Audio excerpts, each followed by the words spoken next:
नमस्कार विद्यार्थी मित्रांनो, आपण बालमानसशास्त्राचे वेगवेगळे मुद्दे बघत आहोत. तर आज बघणार आहोत स्मरण आणि विस्मरण. नमस्कार फ्रेंड्स, आज आपण पाहूयात स्मरण आणि विस्मरण या मुद्द्यावरती पण बरेच वेळेस प्रश्न आलेले आहेत. त्यामुळे मुद्दे आधी क्लिअर करा, त्याचा म्हणजे थेरी काय म्हणते हे समजून घ्या, म्हणजे तुम्हाला प्रश्न कसाही विचारला तरी त्याचे उत्तरे येतील. ओके, जास्त न लांबवता सुरुवात करूया. मानसशास्त्र आणि स्मरणाच्या व्याख्या.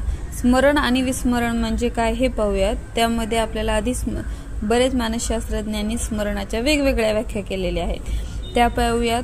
पहिला आहे रॉस यांनी सांगितलेलं आहे स्मृती म्हणजे नवा अनुभव. म्हणजे रॉस हे म्हणतात की स्मृती म्हणजेच स्मृती म्हणजे स्मरण, स्मृती म्हणजे नवा अनुभव. वुडवर्थ व मार्क्विस यांनी सांगितलेले आहे पूर्वी केलेले अध्ययन आठवणे म्हणजे स्मरण म्हणजे काय की आपण जे पूर्वी अध्ययन केलेलं असते किंवा कोणती गोष्ट केलेली असती ती काही कालांतरानंतर जशाच तशी आठवण्याचा प्रयत्न करणं, त्याला म्हणते स्मरण. किंवा ती गोष्ट किती लक्षात राहिली त्याला म्हणते स्मृती. एडगेल यांनी म्हटलेलं आहे स्मरण म्हणजे धारणा शक्ती. आता हे लक्षात ठेवा, परीक्षेत बऱ्याच वेळेस स्मरण विचारला जात नाही, स्मृती हा शब्द वापरला जात नाही, तर धारणा हा शब्द विचारला जातो. तर स्मरण म्हणजेच काय असते, धारणा शक्ती. मॅकडुवेल यांनी काय सांगितलेले आहे, पूर्वानुभव बोध अवस्थेच्या पातळीवर आणणे म्हणजे स्मरण. पूर्वानुभव जो असतो बोध अवस्थेच्या पातळीवर आणणे म्हणजे स्मरण. स्टाउट काय म्हणतात, गतानुभवाचे पुनरुज्जीवन म्हणजे स्मरण. मागचे जे आपल्याला वेगवेगळे गेलेल्या भूतकाळात जे अनुभव आलेले आहेत ते जशाच तसे आठवण्याचा प्रयत्न करणं, त्याला म्हणायचं स्मरण. ओके, तर आता पाहूया स्मरणासंबंधीचे महत्त्वाचे तथ्य काय आहेत, वेगवेगळे तथ्य कोणते आहेत तर ते बघूया. फर्स्ट आहे मनोवैज्ञानिक स्मरण. मनोवैज्ञानिक स्मरण म्हणजे काय की जेव्हा कोणतीही गोष्ट आपण क्रमबद्ध स्वरूपात अभ्यासतो आणि आठवायला शिकतो त्या स्मरणास म्हणतात मनोवैज्ञानिक स्मरण.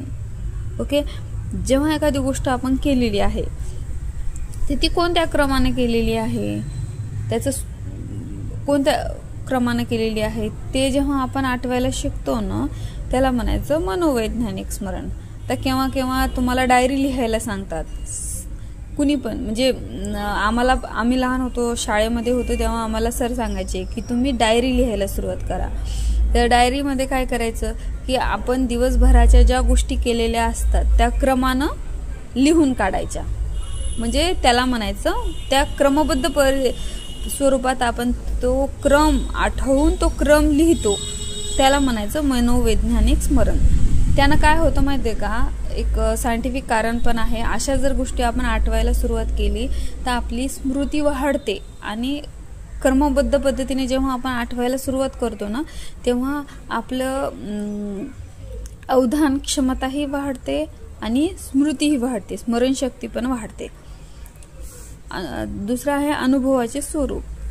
स्मरणाचा प्रमुख घटक ग्रहण यावर परिणाम करणारा घटक म्हणजे अनुभवाचे स्वरूप होय. यामध्ये चेतकाची तीव्रता, अर्थपूर्णता व चेतक स्तोत्र यांचा परिणाम होत असतो.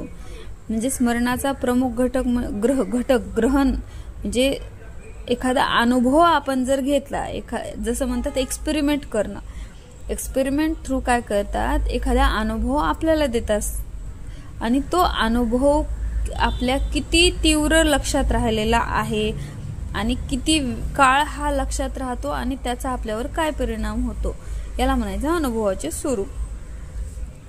स्मृती सहाय्यक पद्धती. आता ही स्मृती सहाय्यक पद्धती म्हणजे काय की एखादी गोष्ट आपल्याला लक्षात राहण्यासाठी काहीतरी वेगवेगळ्या टॅक्ट्स आपण वापरतो. वेगवेगळ्या गोष्टी आपण करतो, म्हणजे आपल्या आपल्या पद्धतीने वेगवेगळी टॅक्ट आपण वापरतो, त्याला म्हणायचं स्मृती सहाय्यक पद्धती. म्हणजे ही गोष्ट लक्षात राहावी याच्यासाठी. जसं की प्रकाशात अंतर्भूत असलेल्या 7 रंगाचे स्मरण राहण्यासाठी काय करतात की त्याचे पहिले जे अक्षर असतात का ते एका सूत्राप्रमाणे करतात. जसं की सप्तरंगाचे नावे 7 रंगाचे स्मरण राहण्यासाठी काय करतात, तानापिही निपाजा. तानापिही निपाजा म्हणजे हे 7 रंग तांबडा, निळा, पिवळा, तांबडा, नारंगी, पिवळा, हिरवा, निळा, पांढरा आणि जांभळा हे क्रमबद्ध पद्धतीने लक्षात राहण्यासाठी 7 रंग लक्षात राहण्यासाठी त्यांचे आद्याक्षर म्हणजे पहिले अक्षर एका सूत्रात कन्वर्ट करायचं. जसं तानापिही निपाजा हे लक्षात राहतात. तसेच वेगवेगळ्या पद्धती वेगवेगळ्या जणांच्या वेगवेगळ्या टॅक्स असू शकतात ते लक्षात ठेवण्यासाठी, तर त्याला म्हणायचं स्मृती सहाय्यक पद्धती. नंतर आहे तार्किक स्मृती. तार्किक स्मृती याचा म्हणजे एक आपण तर्क लावायचा, अंदाज लावायचा, त्याला म्हणायचं तार्किक स्मृती. आता याच्यामध्ये बघा, ज्यावेळी एखाद्या अध्ययन घटकाचे अध्ययन करताच पाठ्यवस्तूतील परस्पर संबंध, कार्यकारण संबंध इत्यादी बाबी लक्षात घेऊन अध्ययन केले व कालांतराने त्याचे स्मरण करण्याचा प्रसंग आला तर अशा स्मृतीला तार्किक स्मृती म्हणतात. म्हणजे लक्षात ठेवा की जेव्हा आपण एखाद्या घटकाचे अध्ययन करतो, फॉर एक्झाम्पल आपण करतो चौकोनाचे अध्ययन करतो, चौकोनाचे, त्रिकोणाचे, जेव्हा हे अध्ययन करतो तेव्हा आपल्याला पाठ्यवस्तू म्हणजे टीचर काय सांगतात की स्क्वेअर वेगवेगळे शेप असतात स्क्वेअरचे. एखाद्या बॉक्सचा चौकोन, एखादा बॉक्स असेल, बॉक्सचा शेप कसा असतो चौकोन, म्हणजे त्याचा परस्पर संबंध कसा येतो ते तुम्हाला प्रत्यक्ष ते दाखवतात. आणि जेव्हा आपण चौकोन किंवा चौकोन शिकतो किंवा चौकोनाचे क्षेत्रफळ शिकतो तेव्हा ह्या चौकोनाचे क्षेत्रफळ आपण प्रत्यक्षात कसा यूज करतो, त्याचा जे क्षेत्रफळाच्या सूत्राचा प्रत्यक्षात कसा उपयोग करतो हे जेव्हा आपल्याला लक्षात राहतं किंवा जेव्हा नंतर ते सूत्र वापरण्याची वेळ येते, तो प्रसंग आला की ते सूत्र कसं आहे आणि कसं वापरलं जातं हे जेव्हा आपल्याला समजतं आणि ते आठवण्याचा जेव्हा आपल्यावर जो प्रसंग आला तेव्हा त्या स्मृतीला म्हणतात तार्किक स्मृती. ओके. आता नेक्स्ट आहे सहचार्य संबंध. सहचार्य संबंध म्हणजे काय, आपण ज्या शाळेत शिकलो त्या शाळेची आठवण होताच तेथील शिक्षक, त्यांचे व्यक्तित्व, त्यांच्या अध्यापनातील वैशिष्ट्ये इत्यादी गोष्टी आठवण प्रत्याहनावर परिणाम करणाऱ्या सहचार्य संबंध घटकामुळे होते. म्हणजे सहचार्य संबंध काय की बराच वेळ आपण त्या लोकांच्या सहवासात असतो तर ते लोक आपल्याला बराच वेळ गेल्यानंतरही आठवतात. जसं की आपली शाळा आठवते आपल्याला की आमची शाळा अशी होते, किंवा तिथलचे शिक्षक आठवतात. कोणते शिक्षक खूप छान शिकवत असतील, कोणते शिक्षक खूप स्ट्रिक्ट असतील, कोणते शिक्षक छान शिकवून आपल्याला नवीन नवीन खेळ खेळवत असतील, त्याच्यातून शिकवत असतील, तर हे त्यांचे व्यक्तिमत्व हे आपल्या बराच काळ लक्षात राहतं. ह्या गोष्टी लक्षात राहणं यालाच काय म्हणायचं, हे कोणत्या घटकामुळे ह्या लक्षात राहतात, सहचार्य संबंध घटकामुळे होते. तर काय होतं, पुरोगामी निरोधन. पुरोगामी निरोधन म्हणजे आपल्या मनातील पूर्वीचे अनुभव ज्यावेळी नवीन अध्ययन अनुभवाला विरोध करतात त्यावेळी त्यास पुरोगामी निरोधन म्हणतात. म्हणजे आपल्याला जेव्हा आपल्या मनात काही गोष्टी पूर्वी घडलेल्या असतात, ओके, त्या आठवतात, पण जेव्हा नवीन गोष्टी आपल्याला अनुभवायला मिळतात ते थोडंसं आपल्याला अवघड जातं, तर त्याला म्हणायचं पुरोगामी निरोधन. ओके. आता बघा धारणेचे स्वरूप.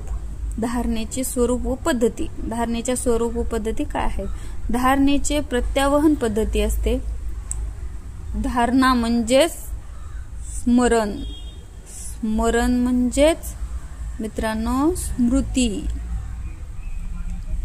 आणि त्यालाच म्हणतात धारणा. हे लक्षात ठेवा, येते त्यावरती प्रश्न. धारणेचे प्रत्यावहन पद्धती एक असते, प्रत्याभिज्ञान पद्धती असते आणि पुनःअध्ययन पद्धती या महत्त्वाच्या मापन पद्धती आहेत। धारणेच्या मापन पद्धती कोणत्या आहेत? प्रत्यावहन पद्धती, प्रत्याभिज्ञान पद्धती आणि पुनःअध्ययन पद्धती। ओके, धारणा बोध अवस्थेत असेल तर आपल्याला चटकन आठवते। धारणा जेव्हा बोध अवस्थेत असते तेव्हा ती आपल्याला पटकन आठवते। आपण नुकत्याच अनुभवलेल्या गोष्टीच्या धारणेची मज्जा प्रक्रिया काही काळापर्यंत चालू राहते। ओके, कोणत्याही व्यक्तीची धारणा शक्ती सर्वच गोष्टींच्या बाबतीत सारखी असत नाही। म्हणजे प्रत्येकाची धारणा शक्ती ही वेगळी वेगळी असू शकते। प्रत्येक व्यक्ती हा वेगळा आहे, प्रत्येकाची स्मरणशक्ती वेगळी आहे, त्याच्यामुळे त्यांची धारणा सुद्धा वेगळी वेगळी असते। प्रत्येक जण सारखं शिकतात का? नाही, प्रत्येकाची मेंटल कॅपॅसिटी वेगळी असते, त्यामुळं आपण एकाच मापात प्रत्येकाला तोलू शकत नाहीत। त्यामुळे प्रत्येक व्यक्तीची धारणा शक्ती ही सर्वच गोष्टीत बाबतीत सारखी असते का? नाही, वेगळी वेगळी असते। धारणा जितकी जास्त तितके विस्मरण कमी होते। म्हणजे ज्याची आपण म्हणतो ना एखादा खूपच शार्प आहे, म्हणजे त्याच्या लक्षात पटकन राहतं, त्याला विस्मरण म्हणजे लक्षात राहतं, म्हणजे विस्मरण होत नाही, विसरत नाही तो गोष्टी कोणत्या, त्याला म्हणायचं विस्मरण कमी। ज्याची विस्मरण कमी त्याची धारणा शक्ती जास्त। धारणा निरनिराळ्या पुढील पातळीवर असू शकते। यावरती 2021ला प्रश्न आलेला आहे जोड्या लावामध्ये। धारणेच्या पातळीवरती बोध अवस्था, उपबोध अवस्था आणि अवबोध अवस्था। मी संध्याकाळपर्यंत 2021चा एक प्रिव्हियस इयर क्वेश्चन्स टाकण्याचा प्रयत्न करते मित्रांनो। आता बघा, बोध अवस्था म्हणजे काय की काही गोष्टी आपल्याला चटकन आठवतात। बोध अवस्था म्हणजे आता इथं पण दिलेलं आहे, धारणा बोध अवस्थेत असेल तर ती चटकन आठवते। जेव्हा ही बोध अवस्थेत असते का एखादी स्मृती आपण लगेच लक्षात ठेवलेली असते ती पटकन आठवते। उपबोध अवस्था म्हणजे काय की काही गोष्टी आपल्याला थोडा प्रयत्न केला तरच आठवतात, काही गोष्टी आपल्याला थोडा प्रयत्न केला ना तरच आठवतात। की एखादा लेसन शिकवला टीचरनं, त्याला एखादा महिना गेला असेल तर तो आठवायचा जेव्हा आपण प्रयत्न करतो तेव्हा आपल्याला एकदम पटकन आठवत नाही, थोडा थोडा आठवतो। तर अवबोध अवस्था म्हणजे काय की काही गोष्टी खूप महाप्रयत्नानं आठवतात। आता बघा, लवकर आठवत नाहीत। बघा, प्रत्येक टीचर काय सांगतात की पाढे पाठ करा।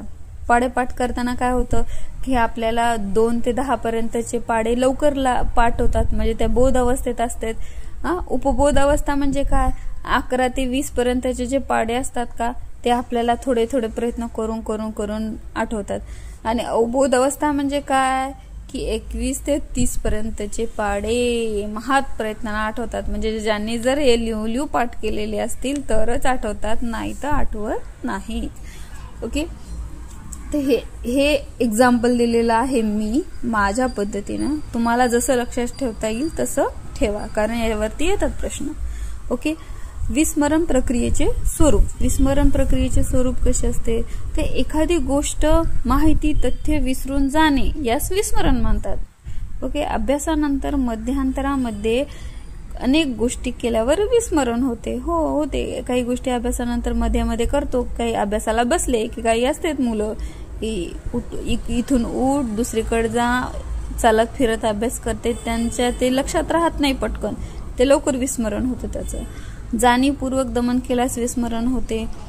जसा काळ पुढे जातो तसेच पूर्वीच्या गोष्टी विस्मरणात जातात, म्हणजे जसं आपल्या त्या गोष्टीला आता जसं की मी सांगितलं होतं मागे की सहचार्य संबंधामध्ये काय होतं की आता आपल्याला आठवायला अवघड जातं की आपली शाळेतले मित्र, काही मित्र लक्षात राहते, पण जे एकदमच अचानक समोर येते तो दिसल्यावर तर कळतो, पण थोडा आठवल्यावर त्याचं नाव आठवत नाही। काही गोष्टी होतात।